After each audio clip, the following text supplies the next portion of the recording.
Hello guys, welcome back to our channel sweetie's life X. ఈరోజు మనం ఒక vlog అయితే చేసేసాము మీకోసం. అదైతే మా శారదాదేవి టెంపుల్ వ్లాగ్. ఇదైతే మేము ఒక 1 వీక్ ట్రిప్ అయితే వెళ్ళాము. ఆ ట్రిప్కి ఏంటంటే కాశీ అవన్నీ చూడడానికి అయితే వెళ్ళాము.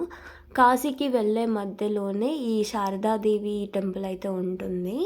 ఆ టెంపుల్ అయితే ఇందాక కనిపించినట్టు ఆ కొండ పైన ఉంటుందన్నమాట.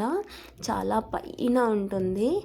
సో ఆ పైన పైకి వెళ్ళడానికి మెట్ల ద్వారా కూడా వెళ్ళొచ్చు. అలా కాకుండా వాళ్ళైతే మెట్లు ఎక్కని వాళ్ళ కోసం ఈ ఏర్పాటు అయితే చేశారు రోప్ పైన వెళ్ళడానికి. చాలా అంటే చాలా థ్రిల్లింగ్గా ఉండే. దీంట్లో వెళ్ళి అమ్మవారి దర్శనం చేసుకున్నట్టు చాలా బాగుంది. సేమ్ ఆ టెంపుల్ అయితే కేదార్ బద్రీనాథ్ టెంపుల్ ఉన్నట్టే ఉండేది. చాలా బాగుంది. చాలా చిన్నగా పైన చాలా పెద్దగా ఉండే అనమాట. మీకు కనిపిస్తున్న ఆ హిల్ పైన ఉంటుంది అమ్మవారి టెంపుల్. ఆ రోప్ పైన వెళ్ళామన్నమాట. సో వెళ్ళిన తర్వాత కిందికి మీదికి వెళ్ళడానికి ఆ రోప్లో వెళ్ళడానికి 150 రూపీస్ అయితే తీసుకున్నారు. చాలా బాగుండే. అండ్ ఎంట్రీ అవ్వగానే ఇలా 3 టెంపుల్స్ అయితే ఉన్నాయి. అందులో అమ్మవార్లు అయితే ఉన్నారు. ఆ టెంపుల్స్లో కొంచెం మంచిగా అనుకొని ఏదైనా కోరిక ఉంటే వాళ్ళ దగ్గర నుంచి ఒక థ్రెడ్ ఉంటుంది. ఆ థ్రెడ్ అయితే వాళ్ళు కడతారు. దానికి 10 రూపీస్ అయితే తీసుకున్నారు మా దగ్గర. అది దారాన్ని కట్టి మీ కోరిక నెరవేర్చుకోండి అన్నట్టు వాళ్ళు చేతికి కట్టి ఒక 1 వీక్ అయితే ఉంచుకోమని చెప్పారు.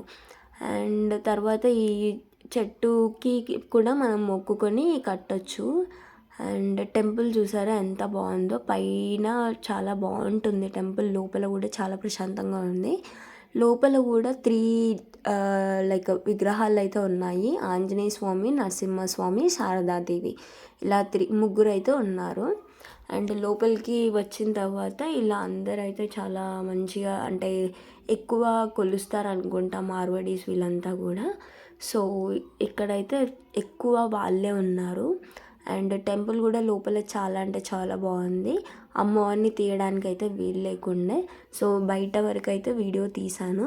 ఇలా అయితే ఉంది వీడియో బయట అంతా చూడండి. శివుడుని వాళ్ళందరినీ కూడా చాలా బాగా అలంకరించారు. ఇదైతే టెంపుల్ వ్యూ అండి బయట నుంచి. చాలా అంటే చాలా బాగుండే. పైన ఓన్లీ టెంపుల్ ఒక్కటే ఉండి మొత్తం ఎక్కువగా స్పేషియస్గా ఉంది. చాలా పెద్ద కొండ పైన ఉండేసరికి కిందంతా ఇలా అంత పైన ఉండేసరికి చాలా బాగుండే. మళ్ళీ దర్శనం చేసేసుకొని కిందికి వెళ్ళిపోయాము. కిందికి వెళ్ళిపోయిన తర్వాత అన్నదానం కూడా పెట్టారు. అదైతే మనకి నార్మల్గా దద్దోజనం అలా అయితే ఎలా అయితే పెడతారో అలా పెట్టారు. చాలా బాగుండే ఫుడ్ కూడా. అది డైలీ ఉంటుందంట ఫుడ్. వాళ్ళు ఒక ఆర్గనైజేషన్ లాగా పెట్టి దాంట్లో వాళ్ళందరూ బయట ఉన్న వాళ్ళందరికీ కూడా అక్కడ ఫుడ్ అరేంజ్ చేసి పెడతారంట డైలీ. ఫుడ్ కూడా చాలా బాగుండే. సో ఇలాంటి మరిన్ని వీడియోస్ ఇంకా కాశీ టెంపుల్, అయోధ్య ఇవన్నీ వెళ్ళాము. అవన్నీ వీడియోస్ అయితే వెంటనే నెక్స్ట్ వీడియోస్లో మీకు అప్లోడ్ చేసి చూపిస్తాను. So please do follow and subscribe to our channel sweetie's life facts. And ఈ వీడియో ఎలా ఉందో మీరు కమెంట్ సెక్షన్లో కమెంట్ చేసి చెప్పేయండి. Thank you for watching this video. Subscribe to our channel.